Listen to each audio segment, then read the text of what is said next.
Espionnage et surveillance en RDC. L'ombre de Sun City et Pegasus. Le dialogue intercongolais de Sun City, tenu entre 2002 et 2003, a marqué un tournant crucial dans l'histoire de la République démocratique du Congo. Toutefois, ce processus de paix, censé mettre fin à des années de conflits sanglants, a été fortement influencé par des forces extérieures, notamment par le biais de l'espionnage. Cet article explore comment l'espionnage a infiltré les négociations de Sun City et continue de peser sur la scène politique congolaise avec des outils modernes comme l'application Pegasus, révélant la RDC comme l'un des pays les plus écoutés d'Afrique. À Sun City, les négociations entre les différents acteurs congolais, les groupes armés et les partis politiques étaient au centre de l'attention mondiale. Derrière les coulisses, la communauté internationale, utilisant des techniques d'espionnage sophistiquées, cherchait à orienter les discussions en faveur de ses intérêts stratégiques. Le dialogue intercongolais n'était pas simplement une affaire de Congolais. Il était surveillé de près par des services de renseignement étrangers, visant à contrôler l'issue des négociations. Ces forces externes cherchaient à garantir que leurs intérêts économiques, notamment l'accès aux vastes ressources minières du Congo, soient protégés. Pour ce faire, des moyens technologiques avancés ont été déployés pour intercepter les communications des participants, comprendre leur position et influencer subtilement le processus. Cet espionnage a non seulement affecté la dynamique des pourparlers, mais a aussi contribué à prolonger l'instabilité en RDC, en renforçant le contrôle extérieur sur la souveraineté du pays. L'ère numérique a introduit de nouveaux outils d'espionnage, avec l'application Pegasus en première ligne. Développé par la société israélienne NSO Group, Pegasus est un logiciel espion capable d'infiltrer les smartphones sans laisser de traces visibles.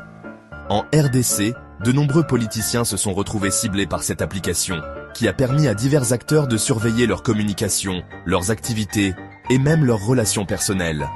Les révélations d'Edward Snowden en 2013 ont dévoilé l'étendue de la surveillance mondiale, plaçant la RDC parmi les pays les plus écoutés par les services de renseignement internationaux.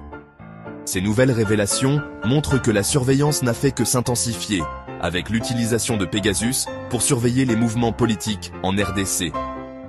Cela permet à certains acteurs d'anticiper les stratégies politiques, de manipuler les décisions et d'exercer une pression invisible mais omniprésente sur les leaders congolais. Les archives d'Edward Snowden, publiées par des médias comme Le Monde et The Intercept, mettent en lumière un fait troublant. La RDC est l'un des pays les plus surveillés d'Afrique. La communauté internationale, en raison de l'importance géostratégique et des ressources naturelles du Congo, a longtemps montré un intérêt marqué pour ce pays. Cette surveillance intense a des implications profondes pour la souveraineté de la RDC et la liberté d'action de ses dirigeants.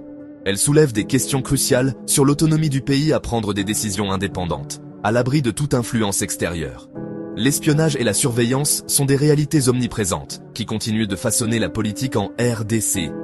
De Sun City à l'utilisation de Pegasus, les moyens de surveillance évoluent, mais l'objectif reste le même: contrôler les ressources, les dirigeants et, en fin de compte, l'avenir du Congo.